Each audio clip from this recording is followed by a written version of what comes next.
우리 오늘 본문의 말씀을 가지고 한번 따라합시다. 알고 섬겨라. 오늘 이 알고 섬겨라 라는 말씀으로 함께 은혜를 나눠보고자 합니다. 우리 지난 금요일날 우리 새생명교회와 옆교회에 있는 교회와 함께 연합으로 우리 함께 기도회를 했었는데, 그날 이제 우리 함께 금요 예배하면서 참 은혜가 넘쳤던 것 같아요. 우리 설교하시는 제 후배 목사님인데 우리 이경록 목사님이 참 뜨겁게 역시 우리 목원의 피가 참 뜨겁구나라는 생각을 조금 했는데, 우리 그 새생명교회 담임 목사님은 여기 감신에서 학교를 다니셨는데 그분이 항상 저한테 하는 말이 목원은 항상 뜨겁네요 막 이렇게 얘기를 많이 하거든요. 저희 몸에는 뜨거운 이 성령의 피가 흐르는 줄로 믿습니다. 제가 약간 장난스럽게 제 약간 버킷리스트 중에 하나가 있어요. 뭐냐면 제 아내와 함께 특송을 끝까지 완주를 하는 게 저의 버킷리스트인데 여태까지 해본 적이 한 번도 없어요. 왜냐면 할 때마다 웃겨서 못해. 한 번도 찬양을 끝까지 완주해 본 적이 없어요. 그래서 우리 이번에 갑자기 특송을 하는데 갑자기 땜빵이 우리 아내가 하더라고요. 갑자기 원래 멤버랑 좀 달라졌어. 걸그룹 4인방에서 새로운 멤버로 교체가 됐더라고. 그래서 우리 제 아내가 나갔길래 제가 제 아내 막 뚫어지게 쳐다봤어요. 왜 쳐다봤게요? 웃으라고. 근데 그 찬양하는 동안에 저를 한 번도 안 쳐다보더라고. 아깝다. 좀 웃었어야 됐는데. 참 그런 에피소드가 하나 있었는데, 우리 지난 시간 우리 모세의 유언을 우리 함께 살펴봤잖아요. 모세의 유언. 오늘은 다윗의 유언이라고 할 수가 있습니다. 우리 역대상 28장 1절을 보면 다윗이 이스라엘 모든 고관들 곧 지파의 어른들과 왕을 섬기는 반장들과 천부장들과 백부장들과 및 왕과 왕자의 모든 소유와 가축의 감독과 내시와 장사와 모든 용사를 예루살렘으로 소집했다라고 말씀하고 있어요. 그러니까 다윗이 이스라엘의 온 지도자들을 이 예루살렘으로 자기가 있는 성으로 다 불러들였습니다. 왜일까요? 이제 다윗이 이제 얼마 남지 않은 거야. 이제 왕위를 누구에게? 솔로몬에게 물려주기 위해서 유언의 말을 하는 내용이 오늘 본문의 말씀입니다. 자, 그런데 이 모든 지도자들을 불러놓고 하는 얘기가 뭐냐면 자신의 소원이 하나가 있다는 거예요. 어떤 소원이냐면 성전을 짓기를 원하고 싶습니다. 나는 하나님의 성전을 짓는 것이 나의 소원이다. 그런데 그 성전을 짓기 위해서 모든 것들을, 또 돈도 또 제목도 건물 지을 수 있는 모든 것들을 다 준비했는데 하나님께서 허락하지 않으셨다는 거예요. 자기가 성전 짓는 것을 하나님께서 원치 않으셨다. 이유가 뭐예요? 3절 말씀이에요. 같이 한번 읽어볼까요? 시작. 하나님이 내게 이르시되 너는 전쟁을 많이 한 사람이라 피를 많이 흘렸으니 내 이름을 위하여 성전을 건축하지 못하리라 하셨느니라. 저는 여기서 다윗이 다윗 될 수 있었던 이유가 바로 여기에 있었다는 것을 깨닫게 됩니다. 다윗은 왕이었잖아요. 힘도 있었고 권력도 있었습니다. 그러면 자신의 능력도 되고 힘이 있으면 그냥 막 밀어붙이려고 하는 사람들이 있잖아요. 누가 뭐라고 하더라도 멈추지 않고 다 밀어붙이려고 하는 사람이 있는데, 그런데 이 다윗은 하나님께서 안 된다라고 하면 멈출 수 있는 그런 믿음과 순종의 사람이었다라는 거죠. 그게 바로 이 다윗이 하나님의 마음에 합한 사람이라고 불릴 수 있는 이유였고, 이 다윗을 인정하고 또 하나님이 이 다윗을 사랑하지 않았는가라는 생각이 들어요. 이 다윗이 나라의 지도자들을 다 불러 모아놓고 유언의 말씀을 하면서 이 마지막으로 자신의 뒤를 이어서 이제 왕의 서는 그 솔로몬에게 당부하는 말씀이 오늘 본문의 말씀입니다. 여러분들, 다윗은 이스라엘의 영웅이자 온 이스라엘 사람들이 존경하는, 추앙하는 그런 왕입니다. 그러나 이 다윗의 말년은 아름답지만은 못했어요. 우리아의 아내였던 이 밧세바와의 스캔들, 그 일로 인해서 이 가정적으로, 국가적으로 이 인생 말년에 얼마나 힘든 일들을 경험하게 됩니까?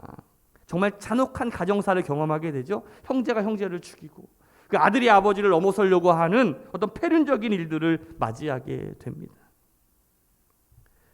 다윗이 하나님의 마음에 합한 사람이었지만 그가 하나님의 말씀에 불순종했을 때에 그는 다시 이 징계의 매를 맞지 않을 수 없었어요. 그럼에도 불구하고 다윗을 향한 하나님의 이 불변의 사랑은 이 사랑의 어떤 채찍의 매 가운데서도 계속되는 것들을 우리는 이 성경을 통해서 우리가 보게 됩니다. 오늘 사무엘하 23장 5절 말씀에 보면 이 회개한 다윗이 하나님을 이렇게 고백하는 내용인데 같이 한번 읽어볼까요? 사무엘하 23장 5절입니다. 시작. 내 집이 하나님 앞에 이같이 아니하냐. 하나님이 영원히 언약을 세우사 만사에 구비하고 견고케 하셨으니 나의 모든 구원과 나의 모든 소원을 어찌 이루지 아니하시랴.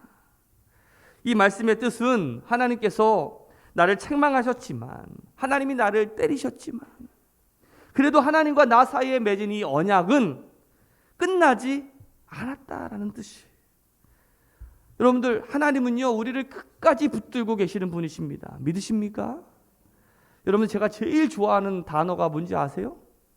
잘 알고 계시죠? 저는 하나님께 신이 우리 교인들에게는 뭐요? 의리를 지키자. 저 이 의리라는 말을 굉장히 좋아해요. 지난주에 제 생일이라고 많은 분들이 축하해 주셨는데 우리 교회 청년 하나가 선물을 카톡으로 하나 보냈어요. 아직 학생이고 돈도 없을 텐데 아유 뭐 돈도 없는 네가 뭐가 이렇게 선물도 보내고 그러냐 그랬더니 그래도 목사님께 드릴 만큼은 번대. 그래서 얼마나 감사했는지 몰라요.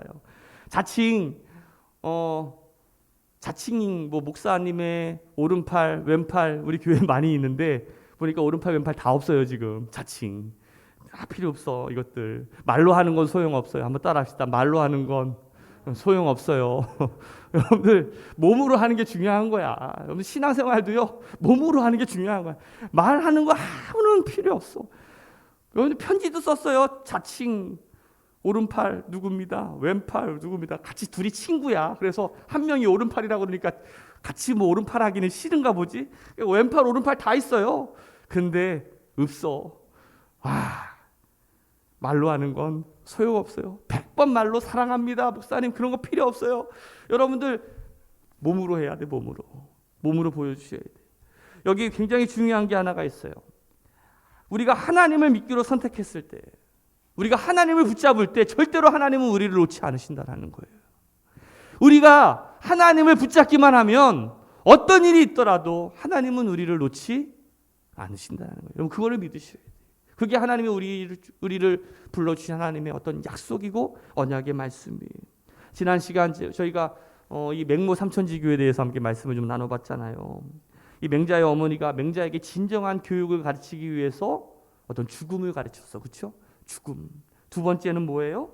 어떤 삶의 열정, 이 시장 통해서의 어떤 삶의 열정을 가르치고 그래서야 이 죽음을 알고 삶의 열정을 알아야 진정한 교육을 얻을 수 있다는 거예요.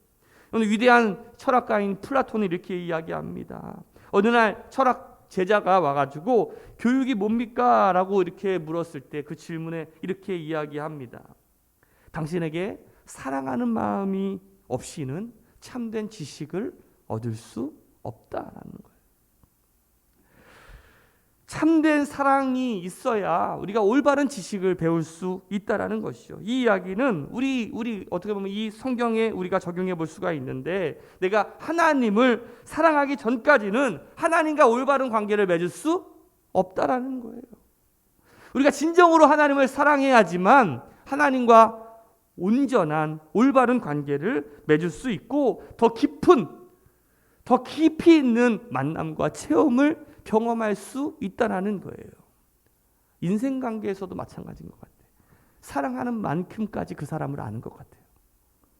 우리 너무 옆 사람들을 너무 표면적으로 알고 있지 않습니까? 어때요? 여러분들 옆 사람 보면 어떻게 어느 정도 아세요? 정말 옆 사람을 우리가 사랑하면 사랑하는 그 깊이만큼 그 상대방을 알 수 있는 것 같아요. 우리 옆 사람 보면서 내가 사랑하겠습니다. 한번 인사했으면 좋겠어요. 내가 사랑하겠습니다. 별로 사랑하고 싶지도 않고 알고 싶지도 않고 그냥 목사가 시키니까 그냥 억지로 얘기는 하는데 그냥 적정선에서 그냥 관계했으면 좋겠는데 왜 자꾸 사랑하라고 하는지 왜 자꾸 뭐 이렇게 관계를 하라고 하는지, 왜 자꾸 하는지. 여러분들, 그게 하나님이 우리에게 주신 사명이고 숙제예요. 우리 교회 성도들, 하나님께서 우리 맡겨주신 이유가 뭔지 아세요? 서로 사랑을 실천하기 위해서 우리를 불러주신 거 아니겠어요? 오늘 본문의 말씀을 보세요. 내 아들 솔로몬아, 너는 내 아비의 하나님을 알라라고 말씀하고 있어. 오늘 이 성전 건축의 과업을 솔로몬에게 맡기면서 솔로몬에게 당부하는 말씀이 뭐냐면, 내가 믿었던 그 하나님을 너도 알았으면 좋겠다라는 거예요. 내가 믿었던 하나님을 네가 정말 잘 알았으면 좋겠다. 내 아들 솔로몬아, 내가 만난 그 하나님을 너도 반드시 만나야 된다. 이렇게 당부하고 있는 것 아니겠어요? 오늘 이 솔로몬에게 주는 이 다윗의 유언의 핵심이 바로 두 개예요. 하나는 내 아비, 그러니까 다윗, 나의 하나님을 알아라라는 거예요. 두 번째는 뭐예요? 온전한 마음과 기쁜 뜻으로 하나님을 섬겨라라는 거예요. 말로만 하지 말고 행동으로 보이라라는 거예요. 진짜 하라는 거예요. 먼저 하나님을 알라라고 말하고 있어요. 여기서 말하는 하나님을 알라라는 뜻은 어떤 단순한 어떤 종교적인 지식이나, 요즘에 우리 MZ세대나 우리 아이들 막 초등학교 학생들한테 너희들 예수님이 누군지 알아요? 그러면 잠깐만요 하고서 유튜브를 검색하더라고. 구원받는 법. 예수님은 누구인가? 거기 유튜브를 보면은 다 알 수 있대. 근데 유튜브 보면 다 검색이 돼요? 성경을 봐야지. 성경을 봐야지 하나님을 알지. 유튜브를 검색한다고 여러분들 다 아는 게 아니에요. 이런 지식으로 우리가 하나님을 믿고 하나님을 아는 게 아니에요. 우리 시대가 요구하는 하나님의 사람은 하나님을 소문으로만, 어떤 지식으로만 아는 것이 아니라 진짜 만난 어떤 체험이 필요한 거예요. 체험이. 안다라는 게, 하나님을 안다라는 뜻, 우리 히브리어로는 야다라고 하는데, 이 야다라고 하는 뜻은 어떤 지식을 어떤 배워가지고 하는 것이 아니라 마치 이런 뜻이, 어떤 남자가 여자를 안다라는 뜻에 해당되는 단어가 이 야다인데, 그러니까 이제 어떤 남자와 여자가 결혼을 하면 이제 비로소 남자와 여자가 이제 결혼을 하면, 이제 그 관계를 맺으면 이제 그제서야 남자가 여자를 안다라고 표현을 하잖아요. 마치 이런 깊이 있는 관계를 말하는 단어가 이 야다라고 하는 히브리어예요. 바로 사랑을 통해서 어떤 깊은 관계와 깊은 교제가 생기게 될 때 그 상대방을 아는 것이고, 그제서야 비로소 하나님을 어떤 체험적으로, 경험적으로 안다라고 할 수가 있는 거죠. 여러분들 가운데 모태신앙 있죠? 이 모태신앙에 약점과 장점이 있습니다. 장점은 뭐예요? 흔들리지 않아. 그래도 계속해서 교회에 부모님 때부터 그냥 억지로라도 끌려서 나왔으니까 당연히 주일은 예배 드리는 날, 성경은 잘 보지도 않고 기도도 잘 안 해도 그냥 기독교 문화에 그냥 접해 있어서 이렇게 흔들리지는 않아. 뜨뜻미지근하죠. 약점은 뭐예요? 뜨뜻미지근하다는 거예요. 왜? 1세대는 하나님을 만나고 체험해서 막 뜨겁고 막 열정이 있는데, 그 부모 밑에서 자연스럽게 교회를 다닌 사람들은 체험이 없기 때문에 그냥 뜨뜻미지근합니다. 그래도 빠지지는 않아. 그것만이라도 감사하죠. 그런데 여러분들, 제일 은혜 못 받는 사람들이 누군지 아세요? 목회자 자녀들. 이 목회자 자녀들은 문제 있는 애들도 참 많아요. 그래서 어떤 목사님은 극단적으로 자기 아이들을 다른 교회 보내는 그 목사님들도 있더라고. 그 심정이 오죽할까 생각이 들기도 하는데, 그만큼 자식에게 하나님을 알게 하고 싶고 체험하기를 원하는 그 부모의 마음이 그런 마음 아니겠습니까? 오늘 다윗도 마찬가지예요. 아들 솔로몬에게 하나님을 체험하고 경험하게 하고 싶은 마음이 있었던 거죠. 이 다윗이 솔로몬에게 그렇게도 체험하게 그리고 알게 하기 원했던 하나님은 어떤 분일까? 우리 3절과 4절 말씀을 같이 한번 읽어볼까요? 시작. 하나님이 내게 이르시되 너는 전쟁을 많이 한 사람이라. 피를 많이 흘렸으니 내 이름을 위하여 성전을 건축하지 못하리라 하셨느니라. 그러나 이스라엘 하나님 여호와께서 전에 나를 내 부친의 온 집에서 택하여 영원히 이스라엘 왕이 되게 하셨나니 머리를 삼으시고 유다의 가문에서 내 부친의 집을 택하시고 내 부친의 아들들 중에서 나를 기뻐하사 온 이스라엘의 왕을 삼으셨느니라. 오늘 다윗이 솔로몬에게 어떤 하나님을 알게 하시기를 원했냐면 거룩하신 하나님, 그리고 용서하시는 하나님을 이 솔로몬이 알기를 원하셨다라는 거예요. 다윗은 하나님을 거룩하신 하나님으로 많이 묘사를 합니다. 시편에 있는 고백의 말씀을 보면 이 하나님을 거룩하신 분이라고 많이 묘사를 하는데, 또 성경은 이렇게 얘기합니다. 하나님은 거룩하시니 너희도 거룩하라 라고 말씀하잖아요. 그러니까 하나님과 본질과 속성은요, 바로 거룩하신 분이셔요. 하나님은 사랑이시지만 죄를 묵과하지 않으십니다. 죄에 대한 반드시한 어떤 그 죄의 책임을 우리에게 물으시죠. 다윗이 범죄했을 때 그 범죄를 용서하지 않으셨어요. 다윗은 그의 생애 용납하지 않으셨어요. 다윗은 그의 생애 전체를 통해서 그것을 체험한 거죠.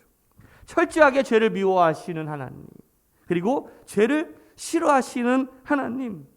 이 다윗은 이스라엘의 영웅이었지만, 가장 존경받는 사람이고 가장 인기 많은 사람이었지만, 그런데 여러분들 마태복음에서 여러분들 예수님의 족보에 다윗을 이렇게 소개합니다. 우리 6절 말씀이에요. 마태복음 1장 6절 뭐라고 써 있어요? 이 새는 다윗 왕을 낳으니라. 다윗은 우리아의 아내에 의해서 솔로몬을 낳고. 여러분들 이 족보에, 그 이스라엘의 족보 가운데 여러분들 이렇게 써 있다면 이거는 디스죠, 그렇죠? 여러분들 이게 좋은 말입니까? 아니죠. 제가 만약에 다윗이었으면 능력이 있잖아, 족보에서 저거 뺐을 거야. 다윗은 솔로몬을 낳고 우리아의 아내의 것을 쏙 지우면 되는 거예요. 그러면 후대 사람들은 몰라, 그렇죠? 그런데 하나님께서 저것을 기록한 이유가 뭡니까? 그 죄의 책임을 지라는 거예요. 다윗이 솔로몬을 낳고 하면 될 것을 성경은 굳이 우리아의 아내에게서라고도 표현해요. 죄를 미워하시는 하나님의 마음을 우리는 깨달아야 된다는 거예요. 그럼에도 불구하고 이 다윗은 하나님의 또 다른 어떤 모습을 체험하는데, 그것이 바로 용서하시는 하나님이시라는 거예요. 우리 시편 32편 1절부터 5절 말씀인데, 우리 1절과 5절 말씀 한번 같이 읽어봅시다. 시작. 허물의 시험을 받고 자신의 죄가 가려진 자는 복이 있도다. 내가 이르기를 내 허물을 여호와께 자복하리라 하고 주께 내 죄를 아뢰고 내 죄악을 숨기지 아니하였더니 곧 주께서 내 죄악을 어떻게 해요? 용서해 주셨더라라고 말씀하고 있어요.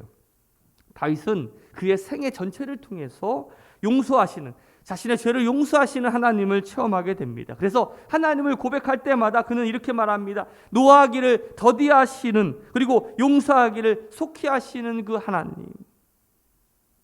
이 다윗은, 이 솔로몬이 그 용서하시는 하나님을 알기를 원했어요.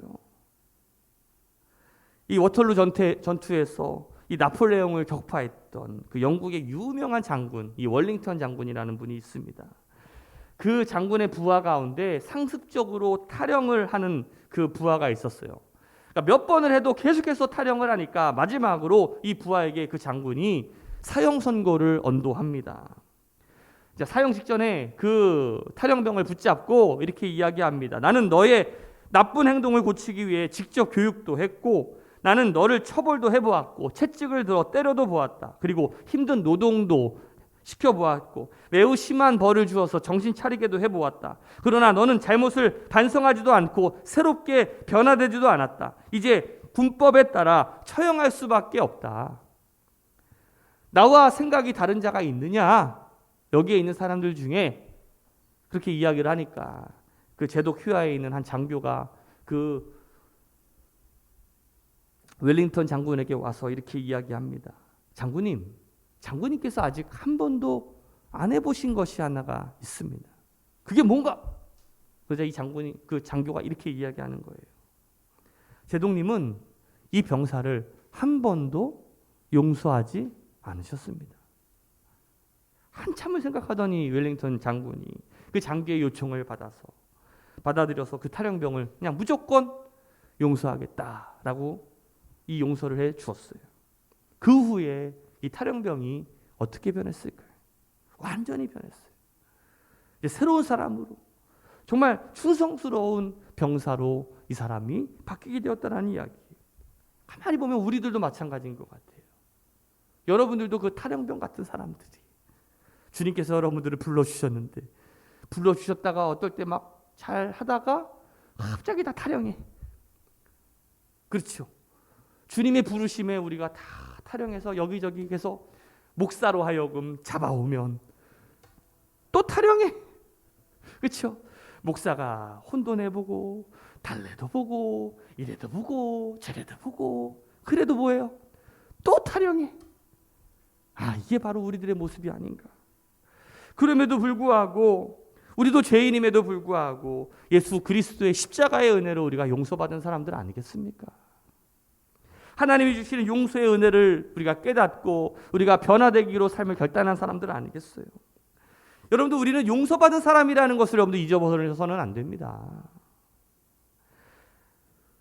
오늘 다윗은 솔로몬이 이 약속의 하나님 바로 또 우리를 용서하시는 하나님, 거룩하신 하나님, 바로 용서하시는 하나님이시라는 것을 이 솔로몬에게 알게 하셨다는 거예요. 두 번째로 이 다윗이 솔로몬에게 알게 하시기를 원했던 하나님은 언약의 하나님입니다. 우리 8절 말씀을 같이 한번 읽어봅시다. 시작.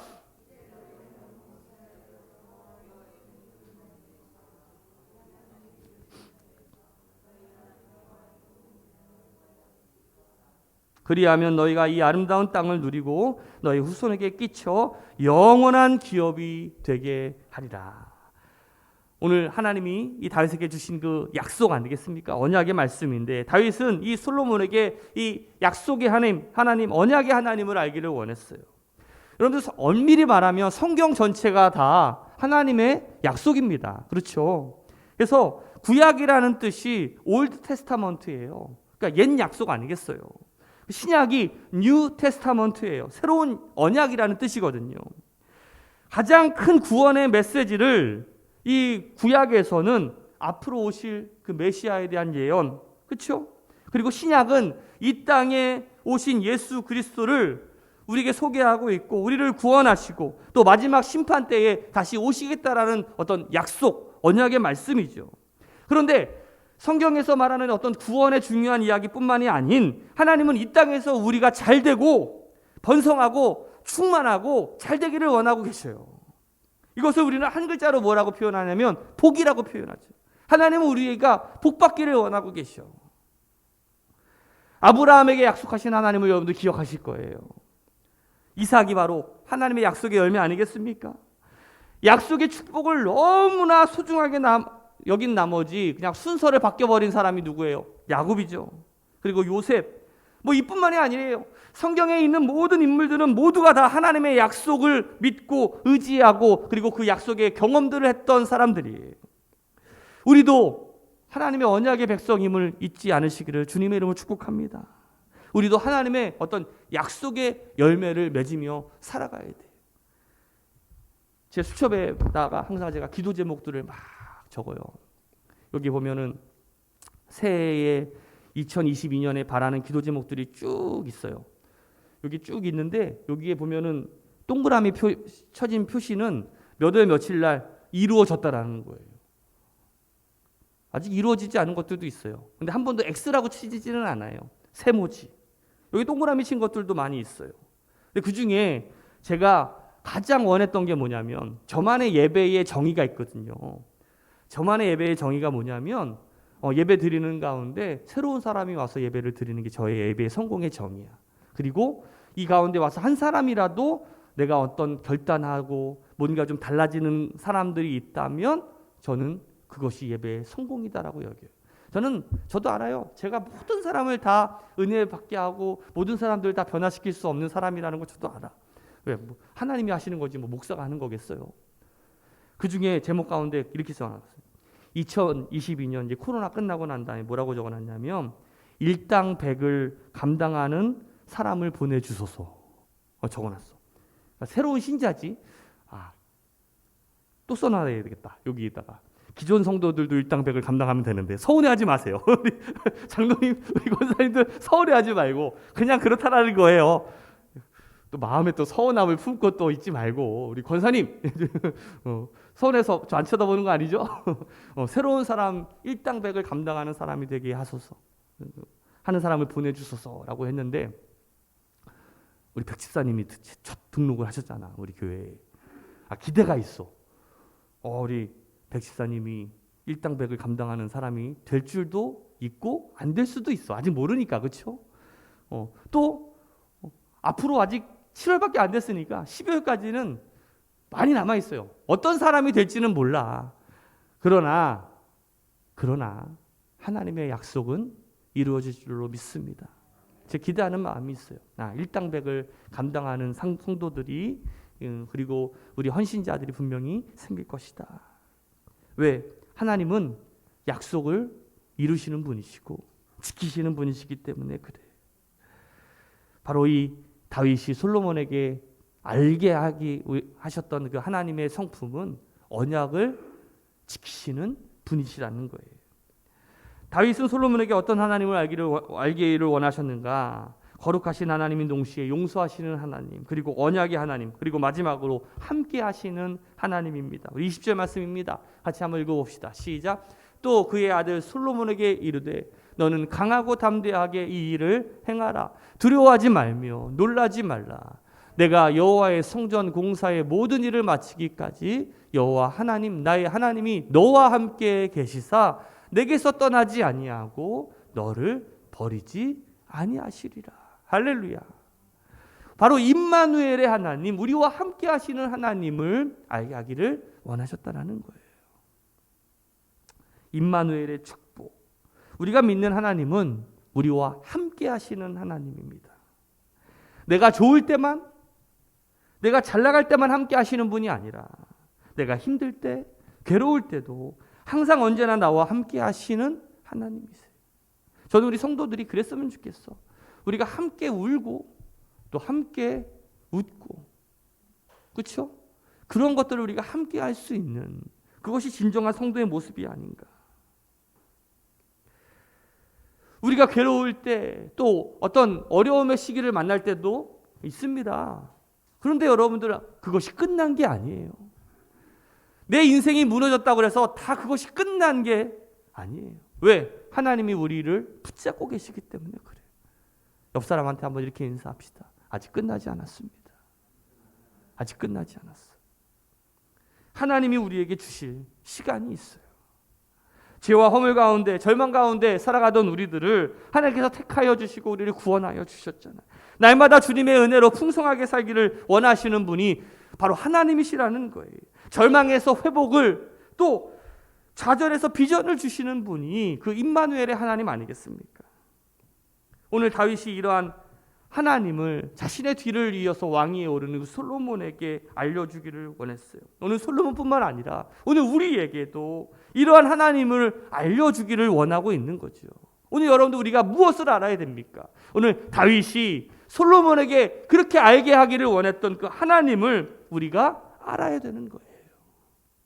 이런 하나님을 그냥 아는 것으로만 끝나는 것이 아니라 그 하나님을 섬기라라고 말하고 있는데 어떻게 섬겨야 되는가? 오늘 다윗은 이렇게 표현합니다. 9절 말씀이에요. 같이 한번 읽어봅시다. 시작. 내 아들 솔로몬아 너는 내 아버지의 하나님을 알고 온전한 마음과 기쁜 뜻으로 섬길지어다. 아멘. 온전한 마음과 기쁜 뜻으로 하나님을 섬기래.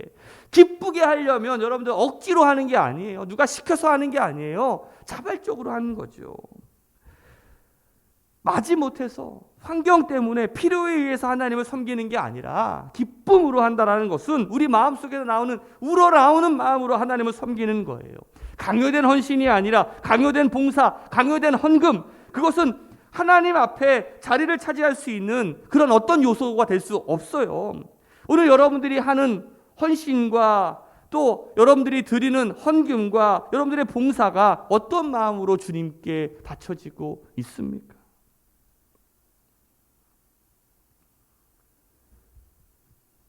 오늘 우리가 하는 헌신이 기쁨에서 우러나오는 헌신인가? 자발적으로 나오는 헌신인가? 내가 직분자니까 억지로 하는 헌신인가? 우리 함께 한번 생각해 볼 필요가 있는 것 같아요. 제 꿈이 있어요. 성도들에게 헌신이나 봉사를 구걸하지는 말아야 되겠다. 제가 구걸이라는 표현을 써서 죄송한데 대신에 헌신을 좀 가르치고 봉사를 좀 가르치고 또 순종을 강조해야 되는 거 아닌가. 왜냐하면 기쁜 뜻에 의해 드려져야 하는 것이 정말 의미가 있기 때문에 아니겠어요. 교회는요, 섬김으로 세워지는 거예요. 교회는 헌신으로 만들어져 가는 거예요. 교회는 봉사를 통해서 아름다워져 가는 거예요. 주님이 우리에게 주신 주님 몸된 이 교회를 우리가 억지로가 아니라 정말 기쁜 마음으로, 감사의 마음으로 우리가 섬기며 나아가는 것 아니겠습니까? 고린도후서 9장 7절 말씀에 바울은 헌금에 대한 정의를 이렇게 이야기합니다.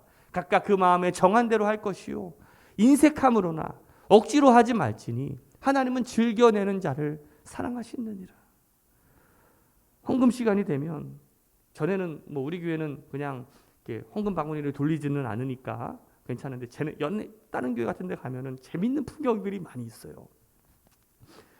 여기에 그 헌금 바구니를 딱 돌릴 때 먼저 딱 헌금 시간이 되면은 첫 번째 유형, 우리 헌금 기도할 때 갑자기 지갑을 딱 먼저 꺼내요.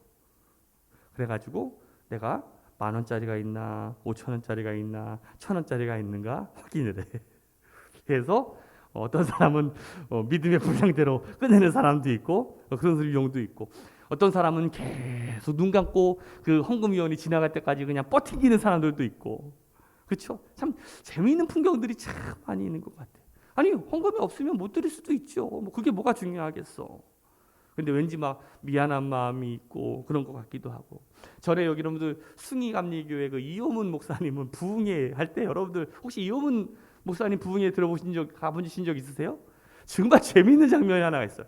여러분들 오늘 할 때 헌금 10,000원씩 다 꺼내요. 10,000원씩 딱 꺼내. 보여. 옆 사람한테 전달.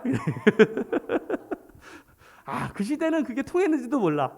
근데 참 그때 보면은 그때 우리 성도님들 참 뭐랄까요? 순수했던 것 같고.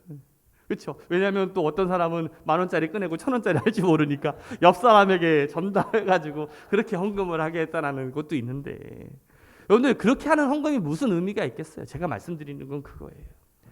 하나님은 액수를 중요하게 여기는 게 아니라 그 마음을 중요하게 여기신다는 거예요. 여러분들 옥합을 깨트린 이 마리아의 헌신을 보세요. 자신이 그동안은 평생을 모았던, 정말 그렇게 소중하게 간직했던 그 옥합을 그 주님을 위해서 깨트립니다. 여러분들 오병이어의 기적을 만들어냈던 그 소년의 도시락을 여러분 생각해 보세요. 물고기 2마리와 보리떡 5개, 별거 아닌 거예요. 그런데 그것을 주님께 가져왔을 때 그 오병이어의 축복이 나타나는 거예요. 오늘 여러분들이 하나님께 드리고자 하는 그 어떤 그 마음들, 자발적이고 기쁜 그 순종과 헌신의 마음들을 하나님께서는 사용하신다라는 사실이에요.